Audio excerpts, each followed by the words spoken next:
السلام علیکم ورحمۃ اللہ وبرکاتہ۔ فرحت ہاشمی بول رہی ہوں، کیا حال ہے آپ کا؟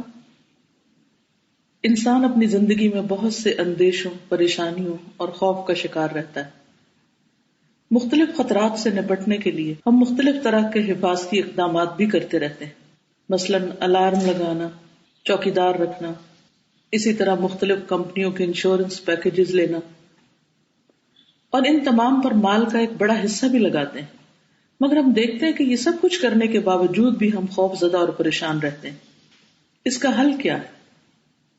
حقیقت یہ ہے کہ انسان اپنی ذات میں کمزور ہے، بھروسے کے لائق نہیں، لہذا اپنی طرف سے بچاؤ کی جائز کوششیں کرنے کے بعد ہمیں صرف اور صرف اللہ کی ذات پر بھروسہ رکھنا چاہیے، جیسا کہ ارشاد باری تعالیٰ ہے وَعَلَى اللَّهِ فَلْيَتَوَكَّلِ الْمُتَوَكِّلُونَ، اور توکل کرنے والوں کو، بھروسہ کرنے والوں کو اللہ ہی پر توکل کرنا چاہیے۔ ہمیں ہر مشکل میں اسی کی طرف رجوع کرنا چاہیے اور اس بات کا یقین رکھنا چاہیے کہ اللہ تعالیٰ ہر چیز پر قدرت رکھتا ہے۔ وہ اگر ہماری حفاظت کرے تو کوئی ہمیں نقصان نہیں دے سکتا، وہ مدد کرے تو کوئی ہم پہ غالب نہیں آ سکتا۔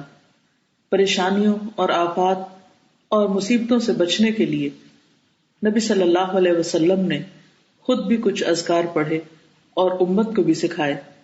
ان کی تفصیل آپ کو ایک کتاب وَإِيَّاكَ نَسْتَعِينُ میں مل سکتی ہے۔ یہ کتاب الہدا کی ویب سائٹ پر بھی موجود ہے۔ آپ خود بھی صبح و شام کی ان اذکار کی پابندی کیجیے، حفاظت کی دعائیں پڑھیے اور دوسروں کو پڑھنے کی بھی تاکید کیجیے، تاکہ ہم سب اللہ کے فضل و کرم سے پرسکون زندگی بسر کر سکیں۔ آپ سب کے لیے نیک تمنائیں۔ السلام علیکم ورحمۃ اللہ وبرکاتہ۔